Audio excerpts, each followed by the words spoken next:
খামেনির শেষ বিদায় অনুষ্ঠানে অবিশ্বাস্য শক্তিমত্তা প্রদর্শন, চমকে গেল বিশ্ব।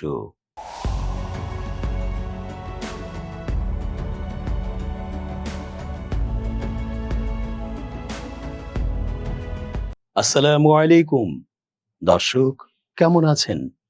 পুরো সংবাদ বিশ্লেষণ ও তথ্য পর্যালোচনায় বরাবরের মতোই আছি আমি, এস জে রতন।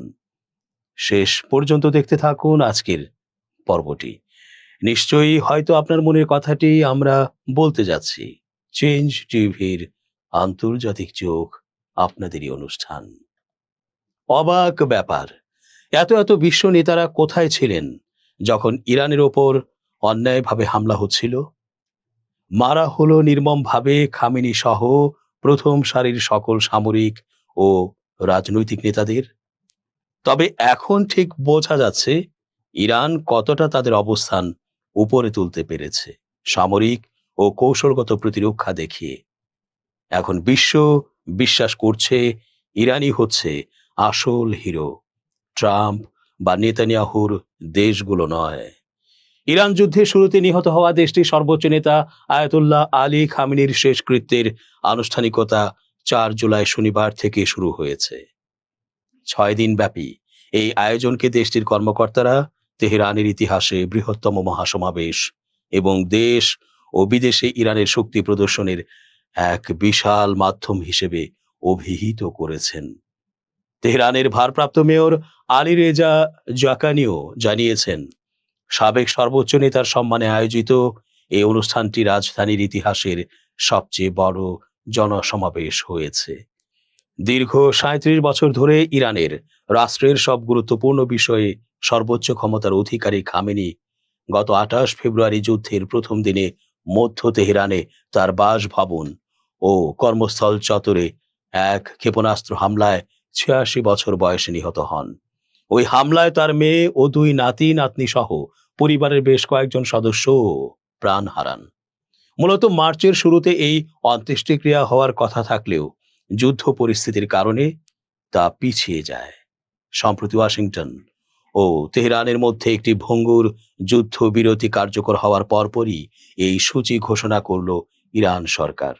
আয়োজক কমিটির প্রধান আলী আকবর পুরজামশিদিয়ান জানান, রাজনৈতিক, সামাজিক ও ধর্মীয় গোষ্ঠী নির্বিশেষে দেশে জাতীয় সংহতি ও ঐক্য জোরদার করাই এই অনুষ্ঠানের মূল উদ্দেশ্য। প্রায় 93 মিলিয়ন বা 9,30,00,000 মানুষের এই দেশে সরকার তার সমর্থকদের সর্বোচ্চ স্তরে সংগঠিত করছে। শনিবার থেকে তেহরানে 3 দিনের সরকারি শোক দিবস পালিত হচ্ছে। এই সময়ে দেশের ব্যবসা বাণিজ্য, অফিস আদালত বন্ধ থাকছে এবং রাজধানী কার্যত অচল হয়ে পড়েছে। আগামী 9 জুলাই খামেনিকে তার জন্মস্থান উত্তর পূর্বাঞ্চলীয় শহর মাশহাদে দাফন করা হবে। এর ঠিক একদিন আগে কফিনটি ইরাকের শিয়াদের পবিত্র স্থান নজফ ও কারবালা সহ বিভিন্ন অঞ্চল দিয়ে নিয়ে যাওয়া হবে, যাকে মধ্যপ্রাচ্যে ইরানের আঞ্চলিক প্রভাবের এক বড় সংকেত হিসেবে দেখা হচ্ছে। খামেনির শাসনামলে একদিকে যেমন বহির্বিশ্বের সঙ্গে উত্তেজনা তীব্র ছিল, অন্যদিকে দুর্নীতি, অর্থনৈতিক অব্যবস্থাপনা এবং পারমাণবিক নিষেধাজ্ঞার কারণে দেশের অভ্যন্তরেও অসন্তোষের জন্ম দেয়। ফলে 2009 সালের সবুজ আন্দোলন, 2022 সালের নারী জীবন স্বাধীনতা বিক্ষোভ এবং অতি সাম্প্রতিক 2025-26 সালের দেশব্যাপী বিক্ষোভগুলোর সৃষ্টি হয়, যার বলপূর্বক দমন করা হয়েছিল। চলমান সংঘাতের ফলে ঘনবসতিপূর্ণ শহরগুলোতে ব্যাপক বোমাবর্ষণ এবং প্রধান শিল্প কারখানাগুলো ধ্বংস হওয়ায় হাজার হাজার মানুষ কর্মহীন হয়ে পড়েছেন, যা তরুণদের মধ্যে হতাশা বাড়িয়েছিল। তবে সরকারের সমর্থকেরা এই অন্ত্যেষ্টিক্রিয়াকে দেখছেন ভিন্ন চোখে। বোরজেরদির মতে, 2টি প্রধান সামরিক শক্তি ইরানকে আক্রমণ করার পরও যে ইসলামী প্রজাতন্ত্র টিকে রয়েছে, অনেকের কাছে এটাই ঘুরে দাঁড়ানোর বড় প্রমাণ। ইতোমধ্যে ইরানের সাবেক সর্বোচ্চ নেতা আয়াতুল্লাহ আলী খামেনির জানাজায় অংশ নিতে তেহরানে 2 কোটিরও অধিক মানুষের সমাগম ঘটেছে। দেশটির রাষ্ট্রীয় television Islamic Republic of Iran broadcasting এর অর্থাৎ IRIB এর বরাতে এ তথ্য জানিয়েছে মিডল ইস্ট আই। যুক্তরাজ্য ভিত্তিক এই গণমাধ্যমের প্রতিবেদনে জানা যায়, রাজধানী তেহরানের প্রায় 1 কোটি বাসিন্দার পাশাপাশি আরও 1 কোটি মানুষের সমাগম ঘটছে। এদিকে এর আগে সাবেক এই সর্বোচ্চ নেতার বিদায় অনুষ্ঠানকে কেন্দ্র করে ব্যাপক প্রস্তুতির কথা জানিয়েছিল Islamic Revolutionary Guard Corps IRGC. তাদের তথ্য মতে রাজধানী তেহরানে 4 ও 5 জুলাই অনুষ্ঠিত বহুদিন ব্যাপী এই গণবিদায় অনুষ্ঠানে রেকর্ড সংখ্যক প্রায় 2 কোটি পর্যন্ত মানুষের সমাগম ঘটেছে। খামেনির মৃত্যুতে দেশ জুড়ে শোকের আবহে ইরানের বিভিন্ন শহরে তার ছবি সংবলিত পোস্টার ও বিশাল বিলবোর্ড টাঙানো হয়েছে। ইরানের সাবেক সর্বোচ্চ নেতা আয়াতুল্লাহ আলী খামেনির মরদেহ বহনকারী কফিনটি কোনো পূর্ব ঘোষণা ছাড়া ঠিক সেই স্থানে নিয়ে যাওয়া হয়েছিল যেখানে তাকে হত্যা করা হয়েছিল।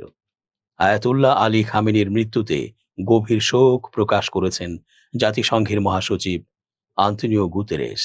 ইরান সরকারের পক্ষ থেকে সামাজিক যোগাযোগ মাধ্যম এক্সে দেয়া একটি পোস্টে জানানো হয়, জাতিসংঘের মহাসচিব ইরানের পররাষ্ট্রমন্ত্রী আব্বাস আরাঘচির সঙ্গে ফোনে কথা বলেছেন। ফোনালাপে আয়াতুল্লাহ সৈয়দ আলী খামেনির শাহাদত বরণে শোক প্রকাশের পাশাপাশি তারা আঞ্চলিক ও আন্তর্জাতিক বিভিন্ন গুরুত্বপূর্ণ ঘটনা, হরমুজ প্রণালী পরিস্থিতি, লেবাননের যুদ্ধবিরতি এবং চলমান নানান আলোচনা নিয়ে কথা বলেন। খামেনির স্মরণে ঘানায় অবস্থিত ইরানি দূতাবাস থেকেও বিশেষ শ্রদ্ধাঞ্জলি প্রকাশ করা হয়েছে। 2016 সালে তেহরানে তৎকালীন ঘানার রাষ্ট্রপতি জন ড্রামানি মাহামা ও আয়াতুল্লাহ খামেনির মধ্যে অনুষ্ঠিত ঐতিহাসিক বৈঠকের কথা স্মরণ করে এই শ্রদ্ধা জানানো হয়। এক্সের একটি পোস্টে দূতাবাস উল্লেখ করেছে, তৎকালীন বৈঠকে খামেনি কোনো তেল চুক্তি বা বাণিজ্য স্মারকলিপি নিয়ে কথা বলেননি, বরং আফ্রিকায় কি ঘটছে তা নিয়েই তিনি বিস্তারিত আলোচনা করেছিলেন। ইরানের সর্বোচ্চ নেতা বলতে কেবল একজন ধর্মীয় নেতার কথা বলা হয়, এমন ধারণা অনেকের মধ্যেই রয়েছে, কিন্তু বাস্তবতা ভিন্ন। ইরানের সর্বোচ্চ নেতা শুধু ধর্মীয় ব্যক্তিত্ব নন, তিনি রাষ্ট্রের সর্বময় ক্ষমতার অধিকারী। তিনি সরকার প্রধান নন ঠিকই, কিন্তু কার্যত রাষ্ট্রের সর্বোচ্চ কর্তৃপক্ষ, সশস্ত্র বাহিনীর সর্বাধিনায়ক, দেশের অর্থনীতি ও নীতি নির্ধারণের প্রধান দিক নির্দেশক এবং রাষ্ট্রপ্রধানের মর্যাদা সম্পন্ন ব্যক্তি। সমাজ ও রাষ্ট্রের প্রায় সব গুরুত্বপূর্ণ প্রতিষ্ঠানের ওপর তার চূড়ান্ত কর্তৃত্ব রয়েছে। শুধু তাই নয়, তিনি বিশ্বব্যাপী মুসলমানদের নেতা হিসেবেও বিবেচিত হন। মার্কিন ইসরায়েলি হামলায় ইরানের সর্বোচ্চ নেতা আয়াতুল্লাহ আলী খামেনি নিহত হওয়ার খবর নিশ্চিত করেছে ইরান সরকার। রোববার সকালে ইরানের রাষ্ট্রীয় সংবাদ মাধ্যমে এই খবর প্রচার করা হয়। 1939 সালে ইরানের উত্তর পূর্বাঞ্চলের শিয়া নগরী মাশহাদে জন্মগ্রহণ করেন আয়াতুল্লাহ আলী খামেনি। তিনি ছিলেন খ্যাতিমান মুসলিম ধর্মীয় নেতার সন্তান। তার পরিবার জাতিগতভাবে আজারবাইজানি। প্রতিবেশী ইরাক থেকে তাদের পূর্বপুরুষেরা ইরানে এসে বসতি স্থাপন করেন। প্রথমে তারা উত্তর পশ্চিমাঞ্চলের তাবরিজে বসবাস শুরু করেন, পরে ধর্মীয় তীর্থস্থান হিসেবে পরিচিত মাশহাদে চলে যান। সেখানে খামেনির বাবা একটি আজারবাইজানি মসজিদের ইমাম হিসেবে দায়িত্ব পালন করেন। খামেনির মা খাদিজে মিরদামাদি ছিলেন কোরআন ও বই পাঠে আগ্রহী। তিনি ছেলের মধ্যে সাহিত্য ও কবিতার প্রতি ভালোবাসা জাগিয়ে তোলেন। পরবর্তী সময়ে পাহলভি শাসন বিরোধী আন্দোলনে যুক্ত হওয়ার সময়ও তিনি ছেলেকে সমর্থন দেন। মাত্র 4 বছর বয়সে খামেনি কোরআন শিক্ষার মাধ্যমে পড়াশোনা শুরু করেন। মাশহাদের প্রথম ইসলামী স্কুলে তিনি প্রাথমিক শিক্ষা সম্পন্ন করেন। উচ্চ বিদ্যালয় শেষ না করেই তিনি ধর্মতাত্ত্বিক শিক্ষা প্রতিষ্ঠানে ভর্তি হন এবং সে সময়ের খ্যাতিমান আলেমদের কাছ থেকে শিক্ষা নেন, যাদের মধ্যে ছিলেন তার বাবা এবং শেখ হাসিম গাজভিনি। পরবর্তী সময়ে তিনি শিয়া উচ্চশিক্ষার গুরুত্বপূর্ণ কেন্দ্র নাজাফ ও কুমে পড়াশোনা চালিয়ে যান। কুমে অধ্যয়নকালে তিনি বেশ কয়েকজন প্রখ্যাত আলেমের সান্নিধ্যে আসেন। তাদের মধ্যে ছিলেন আয়াতুল্লাহ রুহুল্লাহ খোমেনি, যিনি শাহ বিরোধী অবস্থানের কারণে তরুণ ধর্মীয় শিক্ষার্থীদের কাছে বিশেষভাবে জনপ্রিয় ছিলেন।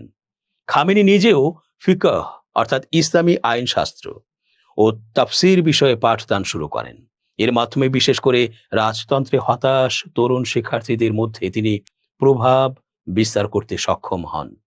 সে সময় 1953 সালে ব্রিটিশ গোয়েন্দা সংস্থা MI6 ও মার্কিন CIA সমর্থিত অভ্যুত্থানের মাধ্যমে গণতান্ত্রিকভাবে নির্বাচিত প্রধানমন্ত্রী মোহাম্মদ মোসাদ্দেককে ক্ষমতাচ্যুত করা হয়।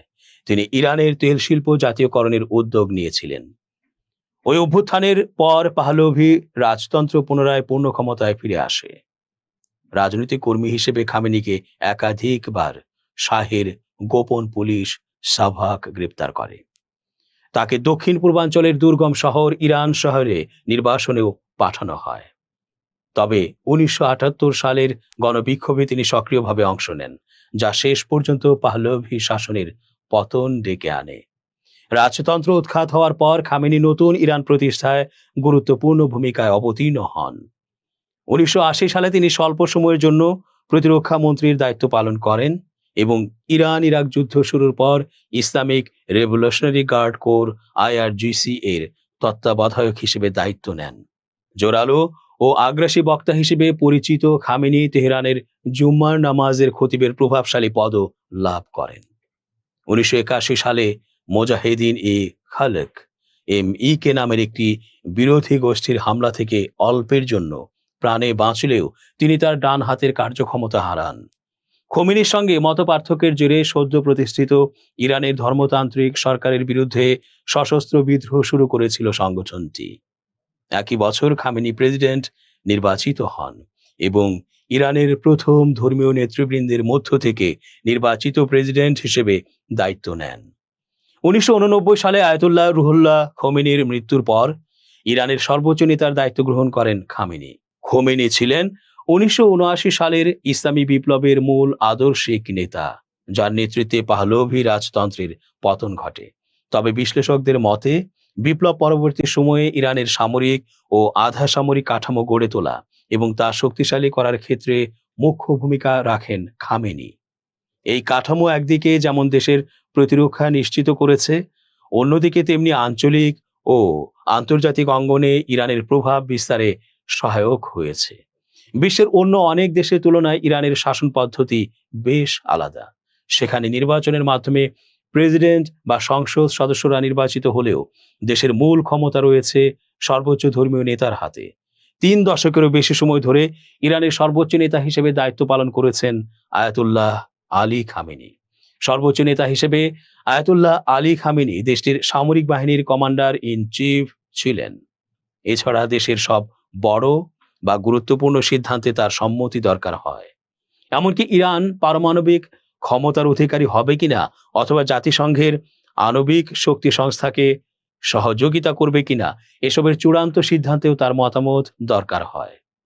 সর্বোচ্চ নেতা হওয়ার আগে 1980-এর দশকে ইরান ইরাক যুদ্ধের সময় তিনি ইরানের প্রেসিডেন্ট হিসেবে দায়িত্ব পালন করেন। দীর্ঘ ও রক্তক্ষয়ী ওই যুদ্ধে পশ্চিমা দেশগুলোর সমর্থন পায় ইরাকের নেতা সাদ্দাম হোসেন। এতে অনেক ইরানির মধ্যে আন্তর্জাতিক অঙ্গনে বিচ্ছিন্নতার অনুভূতি তৈরি হয়। বিশ্লেষকদের মতে সেই অভিজ্ঞতায় খামেনির মনে পশ্চিমা বিশ্ব, বিশেষ করে যুক্তরাষ্ট্রের প্রতি গভীর অবিশ্বাসের জন্ম দেয়। পরবর্তী কয়েক দশক তার শাসনামলে এই মনোভাবই নীতি নির্ধারণে গুরুত্বপূর্ণ প্রভাব ফেলে। এর ফলে ইরানকে বহিঃশত্রু ও অভ্যন্তরীণ হুমকির বিরুদ্ধে সর্বদা প্রস্তুত ও প্রতিরক্ষামূলক অবস্থানে থাকার ধারণা রাষ্ট্রনীতির কেন্দ্রে স্থান পায়। তার নেতৃত্বে সময়ের সঙ্গে সঙ্গে Islamic Revolutionary Guard Corps IRGC সময়ের সঙ্গে একটি সাধারণ প্যারামিলিটারি বাহিনী থেকে রূপ নেয় শক্তিশালী নিরাপত্তা, রাজনৈতিক ও অর্থনৈতিক প্রতিষ্ঠানে। তার নেতৃত্বে IRGC শুধু দেশের অভ্যন্তরীণ নিরাপত্তায় নয়, বরং গোটা অঞ্চলে ইরানের প্রভাব বিস্তারের কেন্দ্রীয় শক্তিতে পরিণত হয়। দর্শক, শেষ করছি আজকের মতো। এতক্ষণ ধৈর্য ধরে পুরো আয়োজনে থাকার জন্য অনেক ধন্যবাদ। শুভ কামনা অহর্নিশ। চেঞ্জ টিভি.প্রেস, এক ফোঁটা হলুদও নেই।